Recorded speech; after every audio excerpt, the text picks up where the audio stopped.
All right, Miles, we have to talk about the New York Jets. Okay, this is coming into this game. Obviously, the volatility at the quarterback position, what was going on, moving off Zach Wilson, benching him, not even dressing him for this game against the Bears. Doesn't seem to be a big issue at all because Mike White stepped in and had a monster game. The Jets absolutely trundled the Chicago Bears 31-10 in New York. A dominant victory for this New York Jets football team. They get back on the right side of things. They're now 7-4, strong position, looking for a playoff berth in the AFC. Really big win that they needed to have. And I know you have some specific thoughts, specifically, Miles. Before I hand it over to you, Jets fans, we want to hear from you in the comment section below. Give us your MVP for this massive 21-point Jet victory. Look, we get it. Mike White may probably be on a lot of people's number one, but there's a lot of guys that had big days today. Elijah Moore is in the end zone today. Garrett Wilson looks like another stud rookie. Sauce Gardner always makes some plays. Let us know who your MVP was in the comment section below. But Miles, give me your thoughts on this just massive Jets victory. Yeah, Nick, before we go into that, you said some stuff that sparked my memory. You think about this Jets draft class, okay? First, you get Breece Hall, who looked like the best running back in the NFL until he got hurt. Then you have Garrett Wilson, like you said, stud wide receiver, and Sauce Gardner, who arguably could be one of the better corners in the NFL at this point in time, not just a rookie. So Jets are looking very good for the future. And that brings us to our second point, Nick, is that the quarterback position has been holding them back. This is a very talented team, a very strong defense, and they have some key players on offense who look nice, and they needed to be able to utilize them a little bit better. There were reports earlier this week kind of that ever since like the end of last year, the Zach Wilson had kind of a case of the yips. He regressed a lot. He hasn't been able to make the easy stuff that he was used to making before. I don't know what the case is with that. I don't know if he's ever going to be able to come back from that and be, because he looked promising at some points last year. He looked promising in the offseason, but then, something just switched. He does not look that great anymore. And you have a guy like Mike White who came out and he just put up phenomenal numbers, threw for over 300 yards. It's 22 of 28. Crazy completions percentage, 3 touchdowns, super high QBR passer rating. He just looked like a great player. And I think it's because he has a great team behind him, Nick. I think Mike White is helped by this defense who held the Bears to 10 points. Although we are acknowledging that Justin Fields was not in for this game, so it wasn't like the full Bears lineup. But still, nonetheless, they held him to 10 points. The Jets scored on a Bears defense who has a lot of young playmakers on it.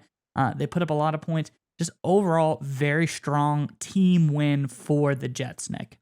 Yeah, you bring up a great point. This is a Jets offense that they're absolutely loaded, right? Elijah Moore obviously hasn't gotten the targets he was hoping for, frankly, that you and I thought he would get throughout the season. There was some question whether or not the Jets would deal him. They obviously didn't. They said hang around. And obviously Mike White coming into the game, being the starter this year, starter this week, I should say, kind of turned it around for Moore. He's in the end zone. Garrett Wilson continuing to make plays. This running game is still solid. But I think you brought up the great point that how talented this team is, both on defense and offense. They just need to have a quarterback that just doesn't screw it up for them. Right, we look at the Jets' loss to the Patriots. Frankly, both their losses to the Patriots. Those were on Zach Wilson. We saw the performance today with Mike White, 22-28 for 315, 3 touchdowns, 0 picks, like you said. I went through Zach Wilson's game log throughout his career to this point. He has no games unless I'm going through it real quickly here. Unless I miss something here, he has no games with 3 touchdown passes.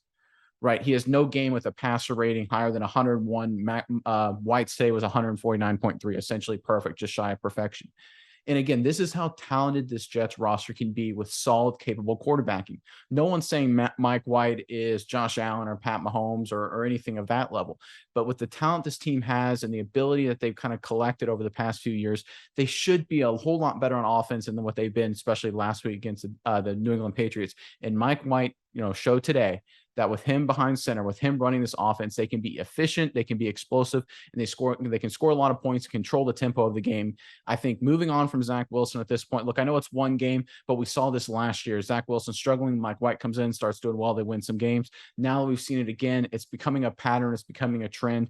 Zach Wilson had the physical tools, but you've got a guy in Mike White here who I think runs the offense better. And frankly, that's what it comes down to for a team that's actually in a strong position to be competitive and win now. And I want to bring up 2 comments, Nick. The first comment everybody knows is last week when Zach Wilson was asked about, do you think that any of the game was on your shoulders? And he said, no, the loss wasn't on me. And, it kind of, you felt like there was some division. The defense didn't seem too happy about that. But then you go back to a guy like Mike White, and like we said, he's not like the next Dan Marino. He's not like the best player we've ever seen, but he's good. He's serviceable, and he brings a level of confidence, moxie, and leadership to this team that I think Zach Wilson has been lacking. You go back to last year when Mike White said something along the lines of that he thought he should have been like the first overall draft pick in the NFL. That shows the confidence. And then this week, when he said, about the chance to be the starter, he said he's excited and he's going to fight like hell for his guys. And, it just kind of just says it's a different air of confidence, a different air of leadership coming from Mike White to Zach Wilson. Yeah, and you could see it during the game, right? That just the energy and the vibe with the Jets, it just was better. And look, this was a rainy, bad weather game. This wasn't like a perfect sunshine game. This wasn't like just a beautiful skies clear. And this could have been an ugly, sloppy game. And in some cases it was. Obviously the 2 or 3 fumble play was kind of a fluky, funny deal there to see. But like this could have been a game where, things would have gone off the rails potentially, the weather playing a role. But Mike White, like you said, kept the energy up. He was produced, he was efficient. And you kind of could see the entire Jets, both offense and defense, kind of come together. They're kind of galvanized around this guy. And I think it was the right move by Saleh to go with White. And I think they probably should stick with White for the rest of the season. I don't think there's really even a question there.